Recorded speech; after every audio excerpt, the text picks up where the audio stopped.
Hey everyone, welcome to episode 19 of Matt's Pickleball Podcast. The theme this week is innovation, both on the paddle front and under your feet. On today's episode, I'm sharing early impressions of 4 new paddles I've been playing. The bread and butter Wild Thang, Carbon's TruFoam Genesis 4, Gearbox's newly upgraded GX2 Power, and Selkirk's upcoming Boomstik. That last one also earns this week's Paddle of the Week, and I'm going to break down why. You'll also get a behind-the-scenes look at my visit to Selkirk's headquarters, including their in-house prototyping and testing lab, which might be one of the most advanced in the industry. And I'm also covering 2 new shoes designed specifically for pickleball movement, Solase and PB5Star, since, footwork and comfort matter just as much as what's in your hand.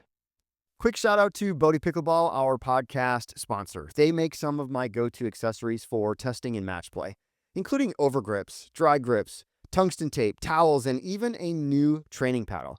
You can save 15% on any of it at bodhipickleball.com with code MPB. And one other thing I want to mention is that the paddle finder at mattspickleball.com just went through another major upgrade. So now you can filter on more paddle properties for all you nerds out there. And I even added an analytics tab where you can check out things like the average swing weight of all hybrid shapes or hybrid shapes from a specific manufacturer, the average serve speed of specific paddles, and much more. Check it out at mattspickleball.com. I've also been working on producing more live playtest videos. Nothing fancy, just real-time play with the paddles I'm reviewing. And that includes the 9-paddle foam core test session I posted recently, which you can view here, and the full Alpha Pro Power Series breakdown, which you can also see here. If you want a more unfiltered look at how things actually perform, those are there. Let's talk about the Vatic V-Core. The launch is officially on hold.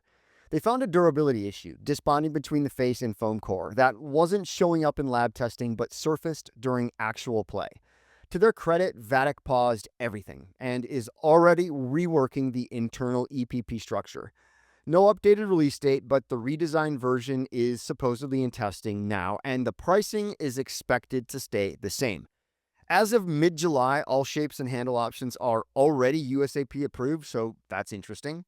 But if you're someone who was eager to try the original build, they may release a limited beta batch through their ambassador portal. I'll add this too. Vatic's not the only brand running into issues with foam core builds. Without naming names because the paddle hasn't been released yet, I've tested a few pre-production models from other companies that had some pretty major surface layer problems. In some cases, it made the whole paddle face feel dead, like taking the dead zone around the edge of a Gen 1 and spreading that across the entire face. We're in that early phase of foam core design where some builds are clearly more dialed than others. Earlier this week, I had the chance to visit Selkirk's headquarters in Coeur d'Alene, Idaho, and this wasn't just a handshake and tour kind of visit. They opened up their entire R&D process to a group of us, prototyping materials, mold design, paddle construction, and testing. I spent a full day bouncing between their buildings, speaking with their product team and founders, watching how paddles are made, making a paddle, and hitting with some of the unreleased gear, including the Boomstik. And here's what stood out. Selkirk is vertically integrated in a way that's rare in this space. They're not outsourcing paddle modes. They're not just applying graphics to a stock frame. They're designing and building paddles in-house, start to finish. We began the day at the building that houses their prototype lab. This is where new paddle concepts go from CAD to carbon fiber.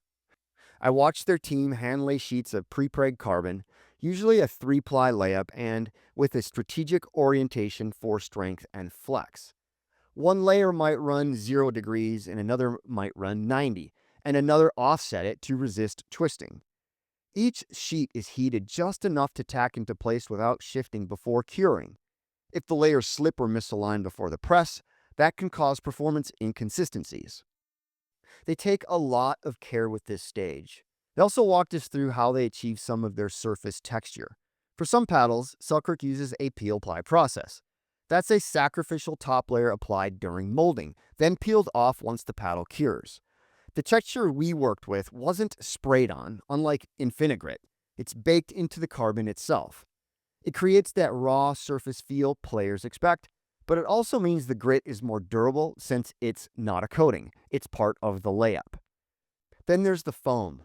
Selkirk uses expanding foam in some of their paddles. What I didn't realize is just how volatile that process is. Their foam expands up to 1000% in volume during the cure. Without tight control and proper edge sealing, it'll push through the paddle walls and cause bulging or structural gaps. The quality control challenge here is real, but watching them handle it in person made it clear that they've built systems to keep that expansion contained and consistent. After that, we walked through their molding machining area. This is probably one of the most underrated parts of the visit. Selkirk machines their own paddle molds in-house using CNC equipment. That means they can iterate faster than brands who rely on overseas factories. They told me they can go from CAD drawing to playable prototype in under 72 hours. That includes designing the mold, machining it, building the paddle, pressing and curing it, trimming, and hitting with it on the court. In a category where most companies are waiting weeks, sometimes months, for a prototype to be shipped back, that kind of speed delivers a huge advantage for them.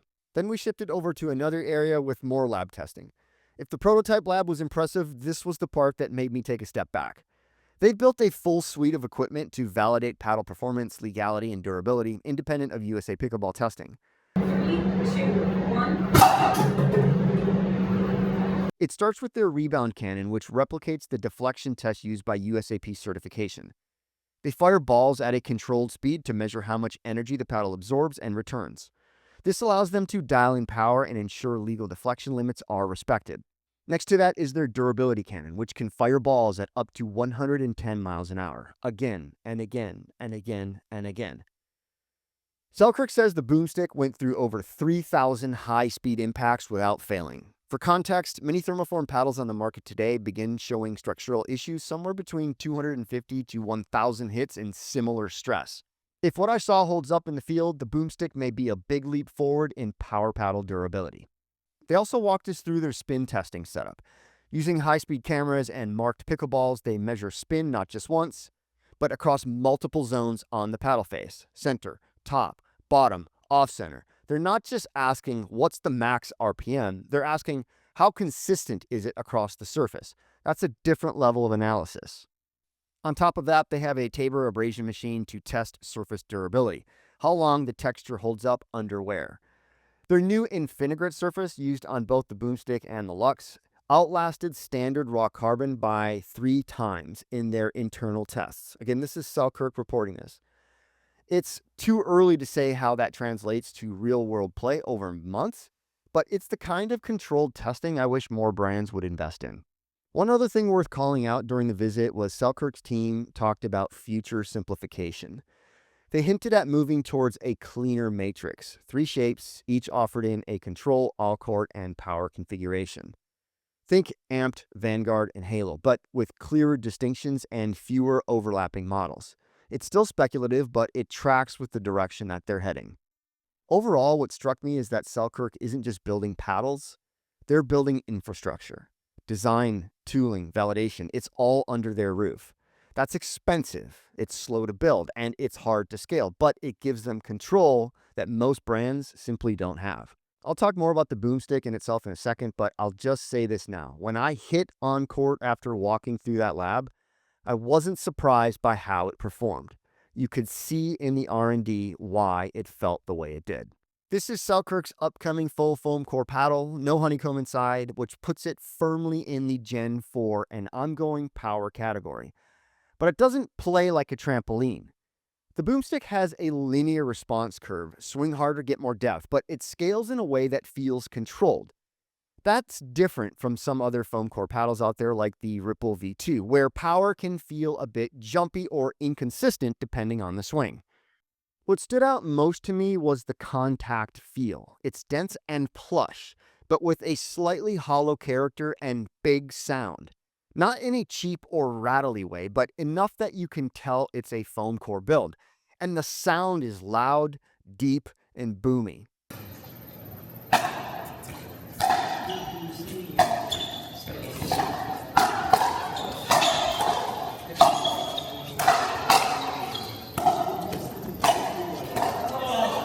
If you like a paddle that gives clear audio feedback, you'll definitely get that here. The dwell is excellent. The ball sits on the face just long enough to give you control on drives, drops, and rolls, but the paddle still responds with pace when you accelerate. It doesn't launch unexpectedly or go dead on slower swings or missed hits. It's that mix of hold and linear response that makes it feel playable across tempos and across the surface. If you're used to paddles that give a little more pop, you might need to make a slight adjustment on your drops and dinks to get them over the tape. It's not unforgiving, but it definitely rewards a more intentional trajectory. Torsional stability is strong, and that's what these red objects in the paddle do. I can't remember the technical term. It has to do with moment of inertia. Now, I didn't feel twisting on mishits or late counters, and the face stayed controlled even when I was off-center during hand battles. You can feel the structure here doing its job. Spin is upper mid-tier here, at least I think so, not having run the numbers yet. Not the highest I've ever tested, but more than enough to shape shots with confidence. And given the surface texture and Selkirk's abrasion testing, there's a good chance this paddle could retain its spin longer than most raw carbon builds, especially if the Infinigrit surface holds up over time, which Selkirk expects it to. I've played this paddle both in stock form and with 6 grams of added weight to the lower third of the paddle. That tuning gave it a little bit more punch on drives and counters without making it sluggish. The bounce out of the box felt neutral, not head heavy, not head light, and it was fully playable without any modifications. Overall, the Boomstik delivers a clean, controlled power profile without veering into trampoline territory. It's loud, it's firm, but it's also deliberate. If Selkirk can replicate this feel in construction across production batches, this could be their strongest power entry yet. The Boomstik is coming mid-August, and make sure to follow me on Instagram to stay alerted for when this paddle releases. If you haven't watched my full review of the Wild Thang, it's worth a look, because this is one of the few Gen 2 thermoform paddles I've tested that just works well out of the box. Bread and Butter kept it straightforward, no perimeter foam, no floating core, and no internal shaping to artificially boost pop.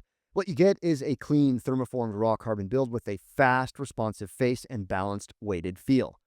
The punch volley speed is excellent and contact feels firm and connected without being harsh. The launch angle is average. It plays right down the middle in terms of trajectory. You won't get free lift, but you also don't need to force anything on drops or dinks. The bounce feels quick in hand, however, I needed to add weight to make this paddle playable for me. Spin is strong, solidly above average, though not top tier, and while the Wild Thang won't reset the ball for you, it gives you the structure and responsiveness to handle pressure if your hands are steady. At $189, I do think the price is a bit high, but I think it's one of the better values in the Gen 2 category space right now. You can save 10% with code MPB if you decide to pick one up, and if you want to see how it handled on court, watch the full review by clicking up here. This is Gearbox's most serious paddle to date, and a real leap over their original GX2. It keeps the molded carbon core that defines the brand, but also adds a full perimeter foam ring, embedded carbon fiber strips, and tighter face response that finally makes this paddle feel connected. You're still getting Gearbox durability, but now with real pop and feedback.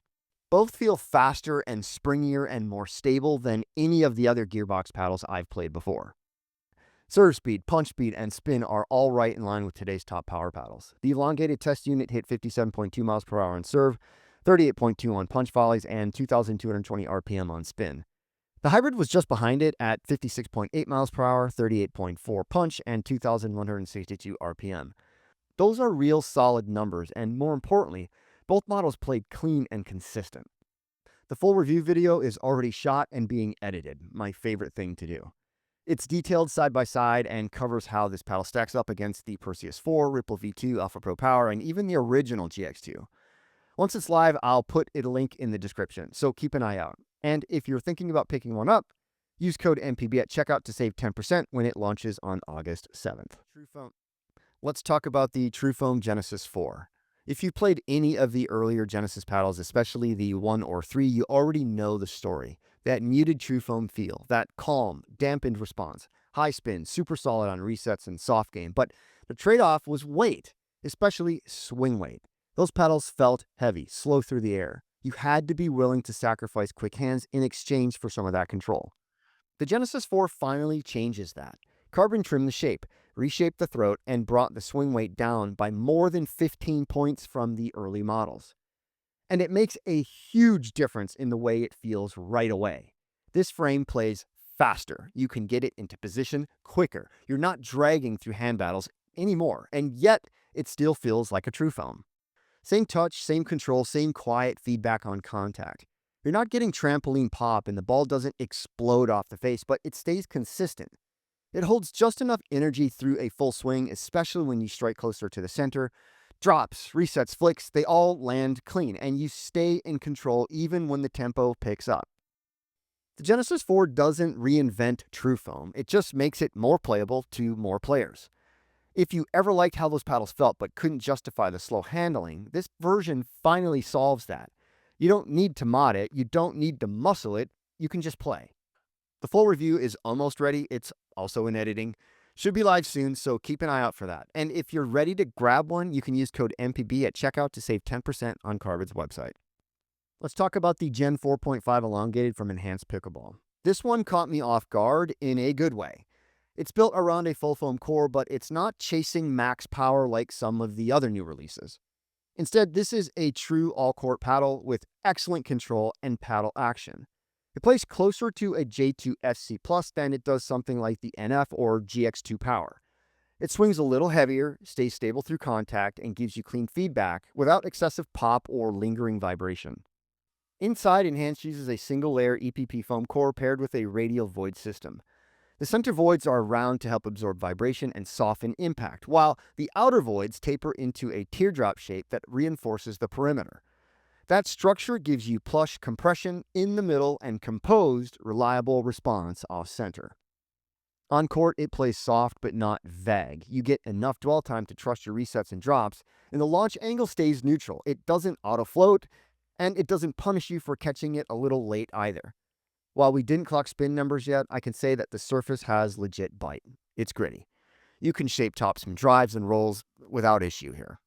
This isn't a paddle that's going to overpower anyone, but if you've played with the J2 FC Plus or a Prism Flash or maybe even the Saga Flash, you'll feel right at home here. The swing weight runs a little higher than average, but it bounces well in hand and rewards players who work the full court with placement and control. I tested mine both stock and with 6 grams of tungsten, and it held the extra weight nicely. Gave me more depth on drives without losing feel or touch shots, and plenty of power on overheads. The Gen 4.5 is expected to launch in early August. I'll have a full review closer to that release date. And when that release happens, if you want to save 10%, use code MPB at checkout. Before we wrap, I want to touch on something we don't talk about enough: shoes. I've been playing with 2 new models designed specifically for pickleball, the Solase Gold Force and the PB5Star M's P85 Court 2 in Basel, multi. That's a mouthful. The Solase Gold Force feels plush and supportive underfoot, tons of under-arch cushioning and a wide base that helps keep you stable in lateral movements. The outsole grip is excellent as well. You can plant and push off with confidence, without that over-sticky stop some court shoes give you. One thing to note, the collar sits a bit high around the ankle. If you wear no-show socks, like I did, you'll probably get some rubbing. Switch to a longer sock and that issue goes away. And if you're interested in learning more about the Solase shoes, check out their website. I'll link to it in the description, and you can use code MPB to save 10% at checkout. The PB5Star PB5 Court 2 plays faster and lower to the ground. It's more minimal through the upper with a streamlined fit that still holds firm during directional changes. The cushioning, and there's a lot of it, holds up well through your longer sessions, and the comfort is excellent. I didn't feel beat up by the second hour, and the traction keeps pace. It feels like a classic court shoe that's been tuned for pickleball movement. Quick, clean, and very comfortable. I'll keep rotating both pairs and share new developments if anything arises here. But early impressions here are very solid. If you've been thinking about switching to something purpose-built for pickleball, both of these are worth your attention. That'll do it for episode 19. We covered a lot. My full Selkirk headquarters visit, the Boomstik deep dive, the bread and butter wild Thang, updates on the Carbon TruFoam Genesis 4 and GX2 Power, plus first impressions of the Solase Gold Force and PB5Star Court 2 shoes. Big thanks again to Bodhi Pickleball for sponsoring the podcast. If you need overgrips, dry grips, tungsten strips, towels, or their new training paddle, go check them out at bodhipickleball.com and use code MPB to save 15% at checkout. So thanks again for watching and listening, and I'll see you in the next one.